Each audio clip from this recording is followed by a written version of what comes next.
शक्ती म्हणले काय करू लागली, लक्ष्मणाने पिटाळल्याच्या बराबर शक्तीला काय केलं, पुन्हा पिटून लावलेले आणि पिटून लावल्याच्या नंतर शक्ती सत्य लोका म्हणजे ब्रह्मलोकाकडे शक्तीला पाठवलं. म्हणले खडगगणीच्या खागणी शक्ती छेदिता रणांगणी टिकण्या उसनी गगनी जेवी तारांगणीला नभा शोभे. आता नभामध्ये सुंदर शोभा येते बघा. कोणाचं लग्न असलं की किती प्रकारचे फटाकडे उडतात. आता तर आकाशात विचारूच नका. ही शक्ती लक्ष्मणाने पिटाळल्या बरोबर काय केली, शक्ती गगनात गेली आणि गगनात गेल्यानंतर ह्या शक्तीच्या ठिणग्या ज्या उडू लागल्या त्या ठिणग्याची शोभा या आकाशात दिव्यमान दिसू लागली. म्हणले लक्ष्मणा सता सवचित्त घेऊन शके शक्तिपात हे जाणूनी लंकानाथ करी क्षणार्ध ते ऐका. आता लक्ष्मी रावणाला माहित होतं सावचित्त सावधान असणाऱ्या माणसावर कधीच घात करता येत नाही. बघा घरचा असो दारचा असो कुठलाही असो माणूस एकदा सावधान अवस्थेमध्ये असला की त्याच्यावर कोणी घात करू शकत नाही. म्हणून नेहमी माणसानं सावधान राहायचं, घरच्यासाठी राहायचं, दारच्यासाठी राहायचं, सगळ्यासाठी राहायचं. तसाच आमचा लक्ष्मण भैया असणारा सदा सावधान होता. रावणाच्या लक्षात आलं अरे म्हणले हे सावध आहे आणि हे काय करीत नाही, बिभीषणाला मारू देऊ शकत नाही. म्हणले याला काय करावं लागतंय, थोडस बाजूला करावं लागतंय. बाजूला केल्याशिवाय आपण काय करीत नाही, बिभीषणावर घात करू शकत नाही. म्हणून लक्ष्मणाने कपट काय केली. म्हणले लक्ष्मण वीर अति गाडा अचूक साधनी नित्य निगडा शक्ती येऊ नेदी अंगकडा लाविले वेडा लंकेशा. अहो निधडे असणारे आमचे लक्ष्मण भैया होते. सदा त्यांचं लक्ष आणि मन एक आग्रह असायला पाहिजे माणसानं. बाकीच्या इंद्रियाचं काही सांगता येत नाही. एक इंद्रिय जरी ताब्यात माणसानं ठेवला का नाही, जो महत्वाचा सगळ्यात आहे त्याला मतात मन आणि तेच आपलं राहत नाही. बहिणाबाईनं सुंदर कविता केली. मन ओढाय ओढाय उभ्या पिकातल ढोर किती हाकला फिर येते पिकावर.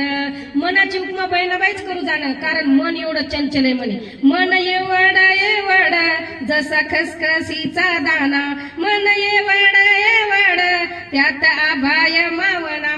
कारण मन विचलित झालं की माणसाला सगळं सहन करावं लागतंय बरं का.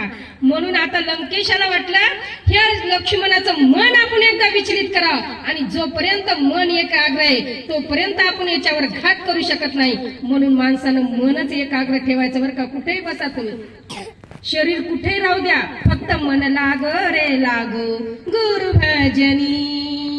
फक्त मन सावचित्त या लक्ष्मणाचं होतं आणि हे लंकेशाला कळालं की याचं मन एकाग्र आहे, याला शक्तिपात होऊ शकणार नाही. वेडाच झाला म्हणजे लंकेश. लंकेशा कसा झाला, वेड लावलं या लंकेशानं आणि काय म्हणू लागला म्हणले लक्ष्मण पडावया दुष्टी छळन करी लंकानाथ रणी मारिला रघुनाथ राक्षस गर्जती. आता लक्ष्मी रावणाला वाटलं रावणाची अवलाद मागूनच घात करणार आहे का नाही. सत्यानं वागणारे कधीच मागून घात करणार नाही. छळण करणारे आता का रावण नाहीत का, अहो आताही आहे, पहिलाही होता. पहिला शरीर रूपी होता, शरीर रूपी म्हणजे दिसणारा रावण होता. आताचे रावण दिसतात का, आताचे रावण दिसत नाही. दृष्टांत देते मी एक साधा. हे बघा सापाच्या कशात विषय, सापाच्या दातातच विषय का नाही. नाही तोंडात नाही, सापाच्या दातात विषय, पालीच्या तोंडामध्ये विषय, विंचाच्या नांगीमध्ये विषय. बरोबर आहे ना, विंचाच्या नांगीमध्ये विषय. मात्र आता असणाऱ्या रावणाच्या कशामध्ये विषय, नसामध्ये विषय, पूर्ण नसामध्ये विषय. आताचे रावण दिसत नाहीत आणि सत्य लोकांमधला तो रावण दिसत होता. राम अवतारामधला रावण दिसत होता. आताचे अवतारामधले रावण, कलियुगातले रावण दिसत नाहीत. आता बी रावण आहेत. रावण कुठं ना आपल्या शरीरातच आहे सगळं रामाचं ब्रह्मांड बरं का. सगळं हे रामायण म्हणजे काय आहे, ते शरीर आहे आपलं हे पूर्ण.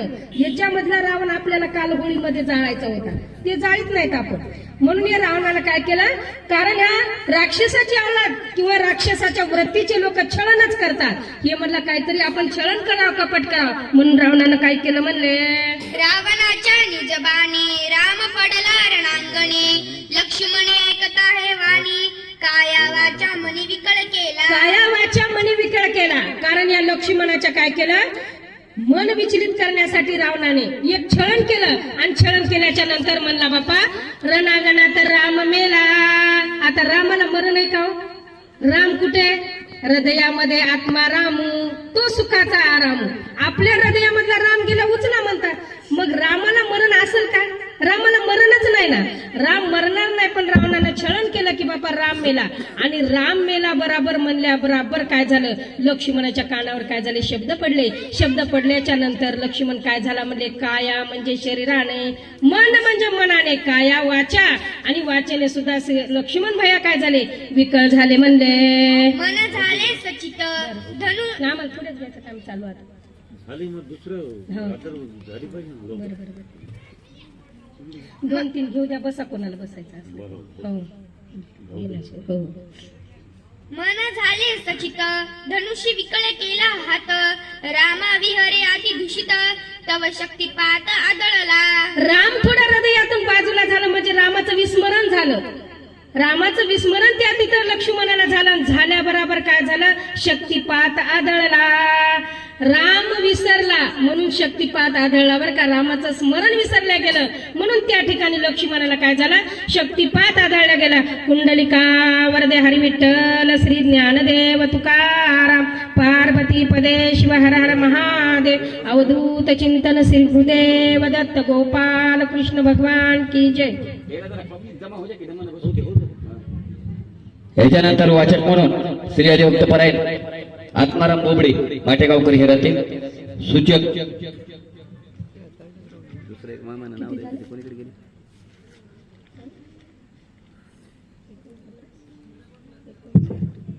ज्योत श्री हरिभक्त परायण ज्योतिराम महाराज बिराजदारकर.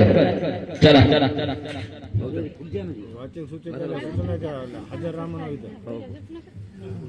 बदलायला टाइम लागेल. कृपया वाचक सूचकांना महत्वाची सूचना आहे, प्रत्येकाने वेळेवर हजर राहण्याची कृपा करावी. हॅलो. याच्यानंतर उदार अंतकरणातील जगद्गुरु तुकोबाराय यांच्या बीज निमित्त काही दात्यांनी दान दिलेलं आहे.